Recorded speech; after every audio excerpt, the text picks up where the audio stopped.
Good morning everyone. मैं रजनीश शर्मा कोणार्क परिवार में आपका बहुत बहुत स्वागत करता हूं। आज मैं यहां पर एक छोटा सा वीडियो जिसमें आपको सिखाऊंगा कि किसी भी चक्रवृद्धि ब्याज दर पर ली गई धनराशि को वार्षिक किस्तों में कैसे अदा करते हैं या उसमें कितना धन प्रत्येक वर्ष हमें देना है, समान किस्तों में जब देना होता है तो किस प्रकार से उसको अदा करना है, वो सब मैं यहाँ पर सिखाऊंगा। मात्र 4 प्रश्नों की सहायता से आपको सारा ये जो मैटर है किस्तों वाला वो मैं सिखा दूंगा। और साथ ही साथ एक बात और भी बताऊंगा, मैंने आपको पहले भी बताया था, जो पिछली वीडियो थी हमारी, पिछला जो चैप्टर था साधारण ब्याज, उसमें मैंने एक किस्तों वाला एक अलग से वीडियो बनाया था और उसमें मैंने आपको बताया था कि अगर आपको इसका कोई शॉर्ट फॉर्म, इसका कोई शॉर्ट वाला जो तरीका है वो अगर आपको सीखना है तो आप वीडियो में कमेंट करिए और बताइए। लेकिन मुझे लगता है कि आपको मेरा जो मेथड था बहुत ज़्यादा डिफिकल्ट भी नहीं था, जो मेथड था वो अच्छा लगा, मतलब आपको कोई शॉर्ट ट्रिक उसकी नहीं जाननी है इसलिए आपने कमेंट में नहीं बताया। तो कोई बात नहीं, अगर इसका भी ये जो एक इसका प्रोसेस है वो मैं बताने जा रहा हूँ, अगर इसका भी आपको शॉर्ट मेथड कोई और चाहिए, आप चाहते हैं कि इस पर कोई एलिगेशन वाला, अनुपात वाला या कोई और डायरेक्ट शॉर्ट ट्रिक आपको पता करनी है तो आप जरूर बताइए। एक्चुअली आप लोग ये भी सोच रहे होंगे कि मैं क्यों कर रहा हूं, कि मैं फर्स्ट टाइम ये वीडियो क्यों डाल रहा हूं। तो अगर मुझे शॉर्ट बताना ही है तो मैं वही वाला वीडियो सबसे पहले क्यों नहीं डाल देता, मैं शॉर्ट ही क्यों नहीं बता रहा हूं, तो उसका भी एक रीजन है। देखिए, शॉर्ट वाले जो इसके तरीके होते हैं किस्त वाले सवालों के, वो हर सवाल पे फिट नहीं होते, किसी कंडीशन पर ही फिट होते हैं। तो हालांकि वो इंपॉर्टेंट कंडीशन होती है, उन्हीं से रिलेटेड भी प्रश्न पूछा जाता है जब भी प्रश्न आता है। तो यहां पर जो मैं बता रहा हूं वो एक आपका ऐसा मेथड होगा जो स्टैंडर्ड होगा, मतलब हर जगह लगेगा, हर तरीके के सवाल में लग जाएगा। तो यहां पर हम इसको स्टार्ट करते हैं। और आप में से अगर कोई भी नया है जो फर्स्ट टाइम इस वीडियो को देख रहा है, तो ऐसा व्यक्ति अगर कोई है तो वो सबसे पहले यहां से बैक जाकर के पिछली वीडियो उसको देख ले।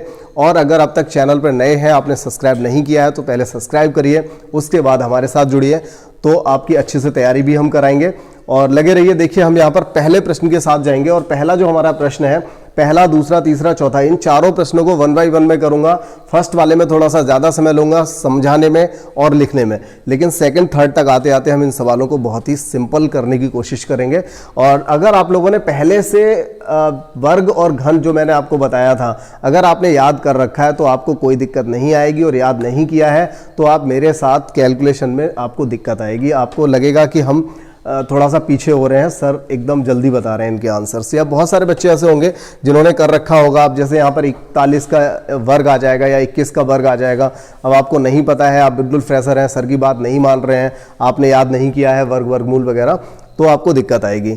चलिए खैर, हम स्टार्ट करते हैं। आपको अभी महसूस हो जाएगा कि वो वीडियोस हमारे कितने इंपॉर्टेंट थे जब हमने आपसे कहा था कि ये डोज आपको डेली लेनी है।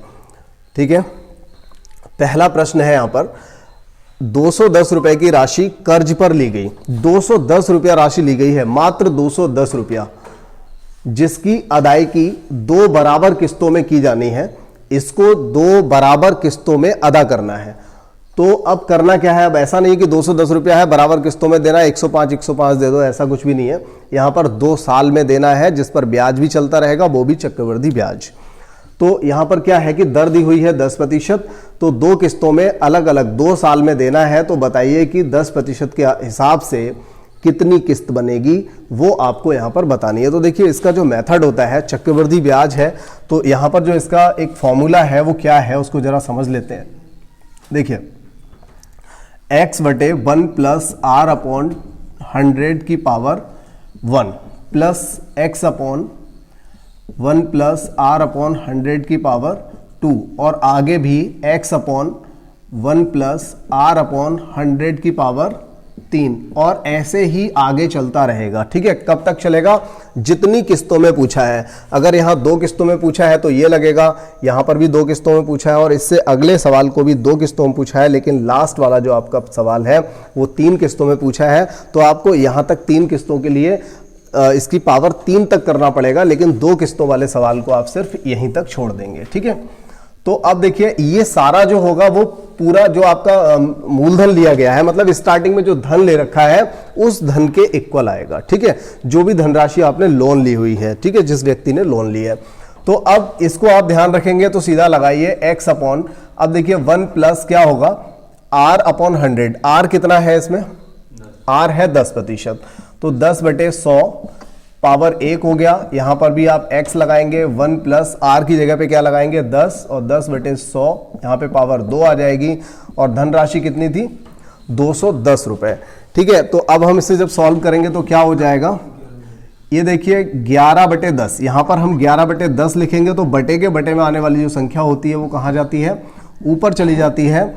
अब इसी तरह से यहाँ पर आएंगे तो ये बन जाएगा 11/10 की घात 2, तो 11 का स्क्वायर 121 हो जाएगा और यहाँ पर क्या आ जाएगा 100 आ जाएगा बराबर 210। इन दोनों का एलसीएम लेंगे, हर हालत में इसका एलसीएम बड़ी वाली संख्या ही आएगी, क्योंकि आप उसी की पावर 1, उसी की पावर 2, उसी की पावर 3 करेंगे तो ऐसी कंडीशन में सबसे बड़ी वाली संख्या ही हमेशा एलसीएम होगी। ठीक है, तो 11 से जब इसको काटेंगे तो 11 आएगा और 11 का 10 से मल्टीप्लाई करेंगे 110 हो जाएगा। इसको इससे काटेंगे कुछ भी नहीं आने वाला, मतलब 1 आएगा और 1 का गुणा करेंगे तो ये 100x हो जाएगा और यहाँ पर बना 210। देखिए सामने आपको 100 और 110 बराबर 210 से 210 चला जाएगा तो x का मान कितना आ जाएगा 121 रुपया। तो इसमें जो प्रीमियम आएगी 121 रुपये आएगी, मतलब 210 रुपये का लोन लेने के बाद 110 रुपया प्रति वर्ष उसको पे करना पड़ेगा। तो विद चक्रवृद्धि ब्याज उसका वो जो है व्यक्ति है वो कर्ज मुक्त हो जाएगा। ठीक है, बात समझ में आ गई, इसका प्रोसेस आ गया समझ में, क्यों भाई साहब समझ में आ गया, चलो अच्छी बात है। तो ये इस तरह से आप अगले सवालों को भी कर लोगे। ठीक है, अब देखिए हमने इसे हटा दिया, क्या किया यहां से डिलीट कर दिया है, लेकिन मन में और दिल में तो बसा ही लिया होगा, क्यों ताहिर मियां, चलो अच्छी बात है। दूसरे सवाल को कर लेते हैं इसी बात पे। चक्रवृद्धि ब्याज की 20% वार्षिक दर 550 रुपया 2 साल की समान ब्याज मतलब किस्तों में देना है, प्रत्येक किस्त का मान बताना है। सिंपल सा वही प्रोसेस होगा। और अब देखो हम इसे थोड़ा सा डायरेक्ट करने की कोशिश करेंगे। देखो जब भी हम 20% वार्षिक दर लगाते हैं तो क्या आता है, ये आप पिछले सवालों को, अगर आपने पीछे वाली वीडियोस को ठीक से देखा है, आपने 10-20 सवालों को करा है तो आपको पता होगा कि 1 + 20/100 आप लगाते हो तो यहां से 6/5 आता है। तो हम क्या करेंगे यहाँ पर 6/5 और यहां पर क्या करेंगे 25/36। ठीक है, बात समझ रहे हैं ना। अगर आपने पिछले सवालों को करा है तो आप डायरेक्ट इतना लिखेंगे और यहां पर लिखेंगे 550, 36 एलसीएम आ जाएगा, 6 × 36, 6 × 30 हो जाएगा और यहां से तो आपको 25x ही लिखना है और यहां पर 550। पक्की बात बता रहा हूं, इससे ये कटने वाली संख्या होगी हमेशा। ठीक है, तो ये कितना आ गया 10 आ गया और इस तरह से x का मान हो जाएगा 36 का 10 से गुणा कर देंगे 360। बताओ, सवाल वही है, तरीका इसलिए बदल गया क्योंकि आपको आता है, आपको 6 का वर्ग 5 का वर्ग और आपने पिछले सवालों को कर रखा है तो सवाल पहले से चौथाई समय में हो गया। ठीक है, अब यहीं पे हम तीसरा सवाल भी कर लेते हैं। देखिए फिर से वही बात, 16,400 रुपए का ऋण है, 5% वार्षिक दिया है, 2 किस्तों में देना है, किस्त का मान बताना है।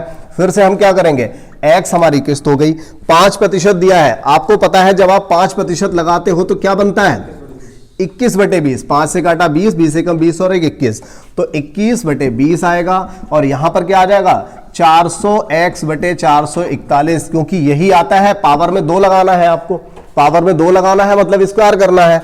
तो फिर अब ऐसे सवाल को देखिए क्या है, एक सवाल करने के बाद ये सोच लेना कि ये तो हमसे टफ लग रहा है, ऐसे ये हमें समझ में नहीं आ रहा है, इसमें दिक्कत हो रही है। मेरे पुराने जो अभी ऑफलाइन के लॉकडाउन से पहले वाले जो बच्चे थे उनमें से 2-3 लड़कियां हैं, ऐसी उम्मीद थोड़ी लड़कियों से रहती भी है कि वो फ़ोन करके कहेंगी सर मैथमेटिक्स समझ में नहीं आ रहा है या कम आ रहा है, थोड़ी सी उम्मीद होती है, वो खरी उतरती हैं इसमें। तो उनमें से 2-1 बच्चों के मेरे पास फ़ोन आए हुए अभी, तो मैंने उनसे कहा बेटा एक काम करो, तुम इस वीडियो को ना 2 बार देखो, एक बार देख लिया, अब इसी वीडियो को दोबारा फिर देखो। तो उसके बाद फिर मैंने पूछा तो किसी को तो आया होगा समझ, किसी ने डर के मारे कह दिया, बोले सर अब तो ठीक लग रहा है, ऐसा बोल रही थी वो। आज ही बात हुई मेरी, तो बोल रहे अब तो थोड़ा ठीक लग रहा है। और ये हकीकत बात है, मैं यहाँ पर जब समझाने की कोशिश करता हूँ तो मैं यही कोशिश करता हूँ कि आप में से किसी की कोई क्यूरी ना बचे, लेकिन फिर भी रहती है क्योंकि सबका मेंटल लेवल थोड़ा अलग होता है। तो ऐसी कंडीशन में आपको उसी सवाल को दूसरी बार फिर देख लेना चाहिए कि मैं यहाँ पर आखिर ये क्या कर रहा हूँ, किस तरह से मैं सवाल को कर रहा हूँ। लेकिन आप लोग क्या लगता है, बोरियत थोड़ी महसूस हो जाती है, नींद आ रही है तो लगता है सर अच्छा नहीं पढ़ा रहे, भूख लग रही है, पता चला क्लास नहीं लेने का मन है तो भी लग रहा है सर अच्छा नहीं पढ़ा रहे, हिंदी पढ़ने के बाद 2 घंटे बोर हो चुके हैं या जीएस के बाद बोर हो चुके हैं तो लग रहा है गणित सर अच्छा नहीं पढ़ा रहे। तो ये चीज़ आप देखते हो और कभी कभार आपको वही क्लासेस बहुत अच्छी लगती हैं, तो इसका मतलब होता है ये हमेशा ये जरूरी नहीं होता सर अच्छा नहीं पढ़ा रहे। तो ये भी देख लिया करो सिचुएशन किस तरह की। तो हमेशा आप ये चीज मत सोचो, आपको पढ़ना इसी तरीके से है। जब तक आप दूसरों में कमियां निकालोगे आपको दिक्कत होती रहेगी। ठीक है, तो एक बार वीडियो जब एक ठीक नहीं लगती है तो आप उसको बैक करके दोबारा देख लीजिए। डेफिनेट आपको एक बार आपने पढ़ लिया, घंटे 2 घंटे बाद फिर से उस वीडियो को देखिए तो आपको फिर आसानी से समझ में आएगा, आपको याद रहेगा हाँ सर ने इसमें ऐसे किया था, ये इसमें मल्टीप्लाई ऐसे हो जाता है। तो ये कितना सिंपल था कि हमने किसी संख्या x को मान लिया, अपॉन में हमें क्या करना था, 1 प्लस वाला जो प्रोसेस था वो करना था। चाहे यहाँ पे लिखो मत लिखो, जैसे मैंने यहाँ बताया, डायरेक्ट समझ में नहीं आता है तो आप करके देख लो। जैसे इसमें 5% था तो आप क्या करेंगे, 5/100 कर लिया। अब इससे काट दिया, 20 से कम 20 और 21 हो जाएगा।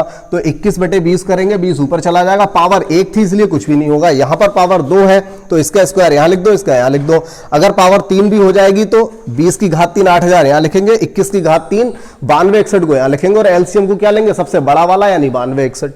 तो ये करने से आता है। आप एक तरह के सवाल को 4-6 मतलब एक जैसे प्रश्नों को 4-6 अलग अलग जो प्रश्न होते हैं अलग अलग संख्याओं वाले अपनी किताब से करके देखो, फिर दिक्कत नहीं आएगी। तो यहां पर हम क्या लिख रहे हैं, देखिए हमने सवाल अब कराना शुरू किया है। ऐसा मत सोचना पिछले 5 मिनट से यही सवाल हो रहा है।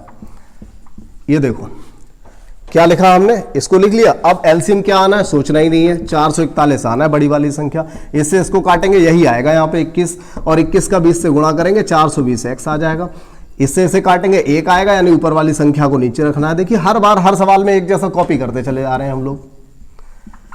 ठीक है, अब ये देखो इसको यहीं पे जोड़ लो। ये देखो कितना हुआ 820 और 820 से जब इसे काटेंगे तो 820 दूनी 1640 हो जाएगा। 1 0 यहां पे रख दिया हमने। अब क्या करना है, x बराबर 441 गुणा 20 आया, बस 0 2 1 कम 2 2 चौका 8 2 चौका 8 8820 किस्त आ गई। 20 सेकंड 15 सेकंड का भी समय नहीं लगेगा। क्यों बिना वजह वैसे शॉर्ट के चक्कर में पड़े हो, हर तरह का सवाल यहां से हो जाएगा। ठीक है, प्रैक्टिस तो करो, 4 सवालों को एक साथ कर लो, बस सबसे बढ़िया तरीका यही है। मैंने पहले ही बताया था, हमारे विवेकानंद जी भी यही बात कह के चले गए थे। कौन सी बात कही थी, किसी को पता है? विवेकानंद जी ने अभ्यास से रिलेटिव कोई बात कही थी। विवेकानंद जी ने बोला था, हाँ उन्होंने बोला था कि सफलता पाने के लिए जरूरी नहीं कि आप 10 किताबें पढ़ें, लेकिन एक अच्छी किताब को 10 बार पढ़ो, सफलता मिल जाएगी, हर चीज समझ में आ जाएगी। 10 अलग अलग किताबें नहीं पढ़नी है, हर तरफ नहीं भागना है, सिर्फ सिलेक्टेड चीजों को, अच्छी बुक्स को लीजिए, अच्छी बुक्स रखिए, उनको कई बार करिए जिससे आपको उनके पैटर्न अच्छे से याद हो जाए, आप उन्हें सॉर्ट करना शुरू कर दें। सॉर्ट कब कर पाएंगे, जब आप किसी चीज को बार बार करेंगे। ठीक है, बहुत सारा पढ़ने से नहीं आएगा, एक चीज को कई बार बहुत बार पढ़ने से आएगा। चलिए चौथा सवाल और है, देखिए चक्रवृद्धि ब्याज की 10% वार्षिक दर से कोई धनराशि 2500 की 3 समान वार्षिक किस्त। देखो यहां पर सवाल क्या था, अभी तुम लोग इस सवाल को सॉल्व कर रहे थे। ठीक है, अभी तुम लोग कर रहे थे ना, ऐसे क्या गड़बड़ कर रहे थे। चक्रवृद्धि ब्याज की 10% वार्षिक दर से कोई धनराशि 2500, धनराशि क्या है 2500, इसकी 3 वार्षिक किस्तें, मतलब धनराशि जो है वो 2500 की 3 समान वार्षिक किस्तों में चुकाया जाना है।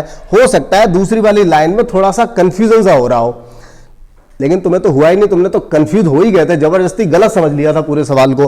पूछा जा रहा वह धन बताइए, यहां पर किस्त नहीं पूछ रहा जो 300 रुपए निकाल के दे रहे थे, किस्त थोड़ी पूछ रहा है इसमें।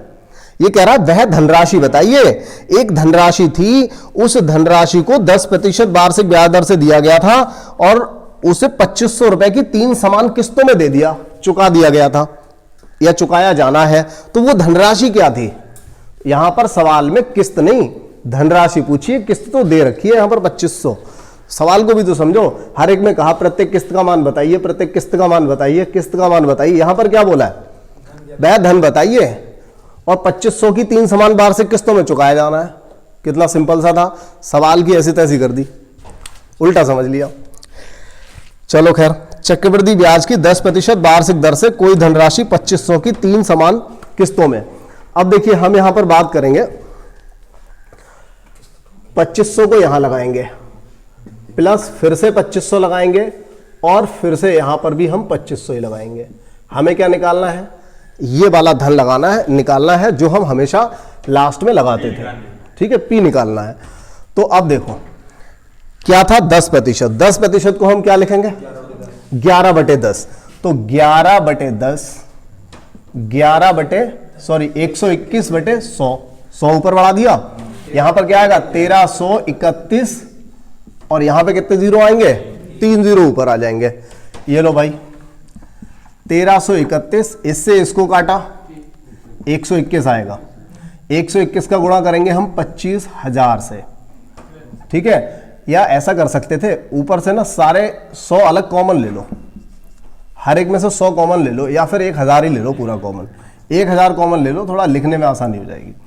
तो केवल 25 बचा है यहाँ पे, तो 25 का गुणा इससे कर देंगे, प्लस यहाँ से भी 3 जीरो ले लिए तो 250 बचा है, 250 का गुणा 121 का इससे गुणा करेंगे, 11 से गुणा करेंगे तब इतना आएगा, तो यहाँ पे आ जाएगा 11।